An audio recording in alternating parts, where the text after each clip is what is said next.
হাতে উঠবে যখন কাঁচা বাঁশ বদলে যাবে ইতিহাস। আরামবাগের মঞ্চ থেকে এই হুঁশিয়ারি সুকান্ত মজুমদারের গলায়। বিজেপি নেতা সুকান্ত মজুমদার তার এই হুঁশিয়ারি আরামবাগ থেকে তারকেশ্বরের তৃণমূল বিধায়ককে আক্রমণ শানিয়েছেন।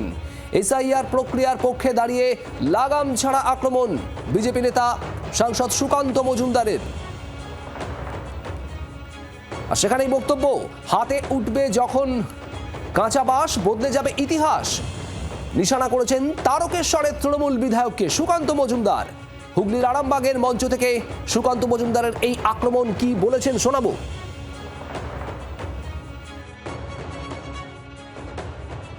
আপনি হাত চাপতে আসবেন, বিজেপির এত বড় party, all India national party, আমরা গান করবো গড়ি হাগা লাইয়া তেনাদের মুঝে হরি হরি চুড়িয়া। বিজেপি মারামারি করে না, কিন্তু মনে রাখবেন রামেন্দ্র বাবু, হাতে উঠবে যখন কাঁচা বাঁশ পাল্টে যাবে ইতিহাস, সেই ক্ষমতা বিজেপি রাখে।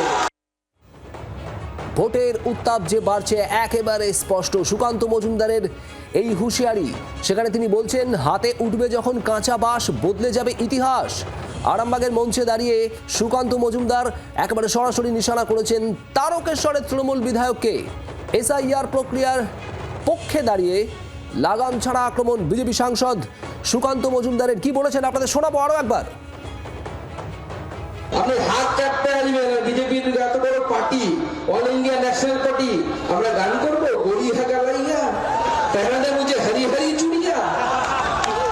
বিজেপি মারামারি করে না, কিন্তু মনে রাখবেন রামেন্দ্র বাবু, হাতে উঠবে যখন কাঁচা বাঁশ পাল্টে যাবে ইতিহাস, সেই ক্ষমতা বিজেপি রাখে। দিব্যেন্দু সরকার আমাদের প্রতিনিধি রয়েছেন আমাদের সঙ্গে। দিব্যেন্দু, কেন এই আক্রমণ তারকেশ্বরের তৃণমূল বিধায়ককে? সরাসরি হিংসা ইন্ধন দিচ্ছেন সুকান্ত মজুমদার। হ্যাঁ দেখো শুভদীপ, যেটা এসআইআর নিয়ে তৃণমূল কিন্তু যখন বারে বারে মানে প্রতিবাদ করেছে, বারে বারে বাধা দিচ্ছে, বারে বারে বিভিন্ন ভাবে অন্যভাবে মন্তব্য করছে, সেই দিকে এলাকার বাসিন্দারা, বিশেষত এলাকার যারা কালে হাজির হয়েছে, তারা সুকান্ত মজুমদারকে অভিযোগ জানিয়েছিল যে এইখানকার যে বিজেপি তৃণমূলের বিধায়ক আছে রামেন্দ্র সিংহ রায়, অর্থাৎ তিনি আরামবাগ জেলা সাংগঠনিক সভাপতি, তিনি কিন্তু সরাসরি এই কথাটা কোনো একটা সমাবেশে বলেছিলেন যে এসআইআর করতে গেলে হাত কেটে নেবো। সেই অভিযোগটা সুকান্ত মজুমদারের কাছে যায়। তিনি লিখিতভাবে, তিনি যখন বক্তব্য দিচ্ছিলেন, তিনি লিখিতভাবে পেয়েছিলেন, সেটা দেখে দেখে তিনি বললেন যে এখানকার বিধায়ক রামেন্দ্র সিংহ রায় বলেছিলেন যে এসআইআর নিয়ে হাত কেটে দেবেন। যেহেতু বিজেপি একটা ন্যাশনাল পার্টি, জাতীয় পার্টি, তারা থাকবে না। বিজেপি দেখবেন বাস নিয়ে ঘরে বিজেপি কর্মীরা, কিন্তু মারপিটের জন্য এই মুহূর্তে আমাদের সঙ্গে টেলিফোন লাইনে রয়েছেন তারকেশ্বরের তৃণমূল বিধায়ক রমেন্দ্র সিংহ রায়। রমেন্দ্র বাবু, আপনাকে জি 24 ঘন্টায় স্বাগত। আপনি সম্ভবত শুনেছেন আরামবাগ থেকে সুকান্ত মজুমদারের বক্তব্য। তিনি একেবারে স্পষ্ট বলছেন হাতে উঠবে যখন কাঁচা বাঁশ বদলে যাবে ইতিহাস। কি বলবেন? দেখুন, ওনাদের চরিত্রটাই হচ্ছে মানুষকে মারা, মানুষকে বিপদে ফেলা। ওনারা মানুষের পাশে কোনোদিন থাকেননি, তাই ওনারা ওনাদের কর্মীদেরকে বলছেন হাতে তুলে নাও কাঁচা বাঁশ, পাল্টে নাও ইতিহাস।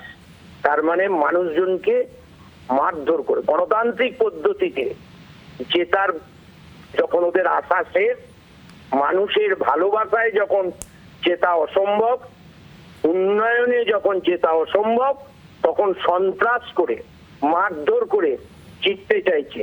আমি মনে করি প্রশাসন সুমতো ওনার বিরুদ্ধে কেস করা।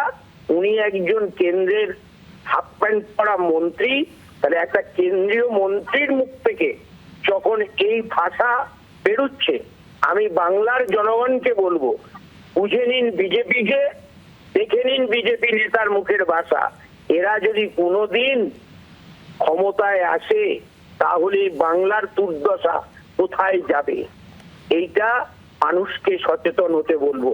আর এই বাংলার মানুষ এই ভারতবর্ষ থেকে ইংরেজ দাঁড়িয়েছে, বাংলার মানুষ ভারতবর্ষের স্বাধীনতা এনেছে, বাংলার মানুষ অত্যাচারী সিপিএম কে হটিয়েছে। তা সেই জায়গায় সুকান্ত মজুমদারের মনে রাখা দরকার, বাংলার মানুষ চুরি করে নেই। বাবু ধন্যবাদ। রামেন্দ্র সিংহ রায় তারকেশ্বরের তৃণমূল বিধায়কের বক্তব্য আপনারা শুনছিলেন। আর এখানে আপনাদের শোনাবো আরামবাগের মঞ্চ থেকে গতকাল সুকান্ত মজুমদারের যে বক্তব্য, ঠিক কি বলেছেন শুনুন আরো একবার। বিজেপির এত বড় party, all India national party, আমরা গান করবো গড়ি হাগা লাইয়া, তেনাদের মুঝে হরি হরি চুড়িয়া। বিজেপি মারামারি করে না, কিন্তু মনে রাখবেন নরেন্দ্র বাবু, হাতে উঠবে যখন কাঁচা বাঁশ, পাল্টে যাবে ইতিহাস, সেই ক্ষমতা বিজেপি রাখে। বাংলার আওয়াজ, বাঙালির আবেগ, জি 24 ঘন্টা।